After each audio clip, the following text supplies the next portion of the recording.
Did you know Cessna, the same company that made this and this plane, also made this? Yeah, that's right.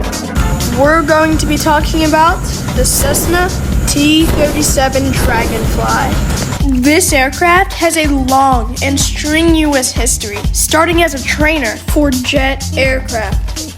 Capitalize on jet aircraft, as the current planes being used in South Vietnam were A-1 Sky Raiders with radial engines. And no offense to the amazing aircraft that is the A-1, it was getting a little older. So, the US was on the look for a new aircraft to use in South Vietnam. So, with this need for a new aircraft, they thought T-37 might be good, so they strapped some weapons to it, saw how it went, and it turned out to be a pretty effective fighter. Now that the US had their aircraft, they gave it cosmetic surgery, adding larger fuel tanks, General Electric J85 over the old Continental engines, which are very good, a 7.62 gallon style cannon, which is insane, and a non-pressurized cabin, which I found quite interesting, due to the fact that it would be flying low over Vietnam. Now, up to this point, the entire program of the A-37 had gone well. It had even made its first maiden flight. But the US seemed to have lost interest in the program. And the first prototype was even currently in a museum. And eventually, the entire program was put on hold. But this wasn't the end.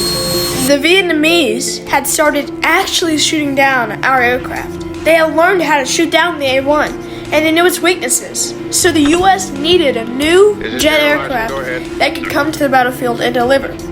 They eventually brought the A-37 back into service.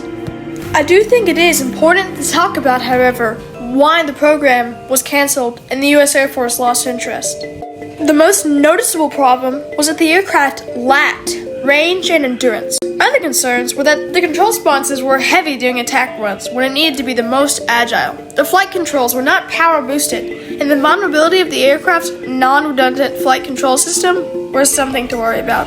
What would be our answer to this? The A-37B. These were all newly built airframes that were considerably stronger than those of the A-37A. Capable of pulling 6 Gs instead of 5, and were built to have a longer fatigue life of 4,000 hours, they were much stronger. Not to mention the increased fuel and hours. This solved basically every problem, including speed. In order to accommodate for the increased weight, the A-37B was powered by General Electric J85 GE-17A engines, providing 2,850 lbs of thrust each, giving it a top speed of around 507 miles an hour. The A-37B would prove to be successful in multiple theaters, serving in places such as South Africa and Europe.